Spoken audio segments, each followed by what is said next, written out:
Hello दोस्तों, स्वागत है आपका मेरे चैनल में। बहुत समय पहले की बात है। एक दूर दराज के गांव में त्रिलोकीनाथ नामक एक अघोरी रहा करता था। त्रिलोकीनाथ एक ऐसे साधक थे जिन्होंने अपने भीतर छिपी उच्च शक्तियों और सिद्धियों को प्राप्त करने का सपना देखा था।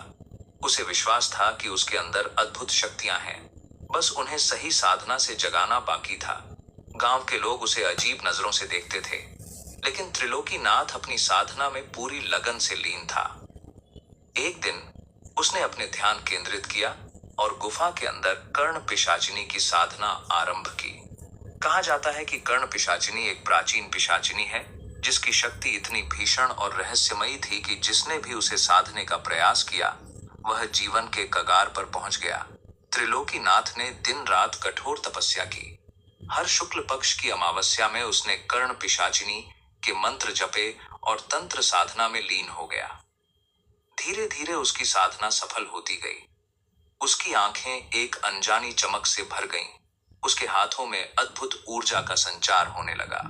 अंततः वह दिन भी आया जब कर्ण पिशाचिनी उसकी साधना से प्रसन्न होकर उसके सामने प्रकट हुई। उसकी आंखों में अनंत क्रोध और गुप्त रहस्य दोनों की झलक थी। उसने त्रिलोकीनाथ के सामने एक अजीब शर्त रखी। तू रोज मुझे या तो नरबलि देगा या किसी जीव की बलि। यदि तू मेरे आदेश का पालन नहीं करेगा तो तेरी सारी शक्तियां मुझ में विलीन हो जाएंगी। त्रिलोकीनाथ अपनी अद्भुत शक्तियों की लालसा में वह शर्त मान बैठा। उसने कर्ण पिशाचिनी से वादा किया कि वह उसकी हर इच्छा पूरी करेगा। उसके दिल में यह विश्वास था कि यह बलि देने का कार्य समय समय पर होगा और वह आसानी से किसी अजनबी जीव को अर्पित करता रहेगा।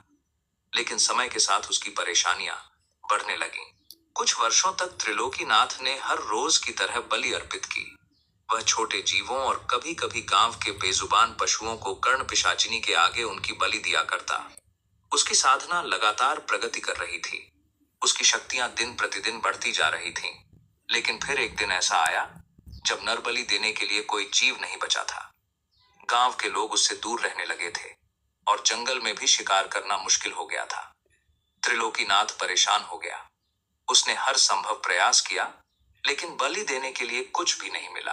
तभी कर्ण पिशाचिनी ने अपने भयंकर स्वर में आज, अब मैं तेरी सबसे बड़ी परीक्षा लूंगी। तेरे अपने वंश की बलि चाहिए। त्रिलोकीनाथ की आंखें भय से भर गईं, लेकिन उसके पास कोई विकल्प नहीं था। अपने बेटे को बलि देने के लिए मजबूर होकर उसने कर्ण पिशाचिनी के सामने उसकी ही संतान अर्पित कर दी। यह क्रूर घटना जब पूरे गांव में फैल गई तो त्रिलोकीनाथ के मन में भारी पछतावा घर करने लगा। वह खुद को नष्ट होते हुए महसूस करने लगा। उसने कसम खाई कि वह इस कर्ण पिशाचिनी को अपने वश में करके इस त्रासदी का प्रायश्चित करेगा। वह पूरे मन से साधना में डूब गया ताकि अपनी गलती का प्रायश्चित कर सके और गांव वालों की जान बचा सके। लेकिन कर्ण पिशाचिनी उसकी हर चाल समझ गई थी। वह जान गई थी कि त्रिलोकीनाथ उसे अपने वश में करने की योजना बना रहा है। गुस्से से भरकर कर्ण पिशाचिनी ने त्रिलोकीनाथ पर अपना प्रचंड हमला बोल दिया। उसने अपनी भीषण शक्ति का उपयोग कर त्रिलोकीनाथ को जकड़ लिया और धीरे धीरे उसे मार डाला। फिर कर्ण पिशाचिनी ने पूरे गांव को अपने अधीन करना शुरू कर दिया। निर्दोष लोगों को भी वह अपने काले जाल में फंसा रही थी। गांव के हर कोने में उसके भयानक हंसी की गूंजने लगी। जब त्रिलोकीनाथ का भाई भाई त्रिलोकी से मिलने गांव में आया और उसको गांव वालों से अपने भाई त्रिलोकी की कर्ण पिशाचिनी के हाथों मरने का पता चला कि कैसे पिशाचिनी ने त्रिलोकी को मार डाला और गांव के लोगों को भी मार डाला, वह गुस्से से भर उठा क्योंकि त्रिलोकी उसका छोटा भाई था। उसने कसम खाई कि वह कर्ण पिशाचिनी को अपने वश में करेगा, अपने भाई की मौत का बदला लेगा और गांव के लोगों को उससे छुटकारा दिलाएगा। वह मां दुर्गा के मंदिर में गया क्योंकि वह जानता था कि कर्ण पिशाचिनी देवी दुर्गा के मंदिर में प्रवेश करने की हिम्मत नहीं कर पाएगी। इधर कर्ण पिशाचिनी को भी आभास हो गया कि त्रिलोकी का भाई उसे अपने वश में करने की कोशिश कर रहा है।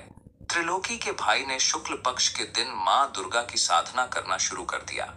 जैसे जैसे समय गुजरता गया, अघोरी हर दिन हवन करता रहा और देवी दुर्गा से उनकी पवित्र शक्तियों को प्राप्त करने का वरदान देवी दुर्गा से मांगता रहा। ताकि देवी की सहायता से वो कर्ण पिशाचिनी को जलाकर भस्म कर अपने भाई त्रिलोकी का बदला ले। इधर कर्ण पिशाचिनी ने भी शमशान में रहने वाले अपनी समस्त शक्तियों को पुकारा, क्योंकि वह जानती थी कि मां दुर्गा के सामने उसकी तामसिक शक्तियां ज्यादा देर टिक नहीं पाएंगी। एक समय ऐसा आया जब हवन की अग्नि प्रज्वलित करने के लिए लकड़ियां कम पड़ गईं।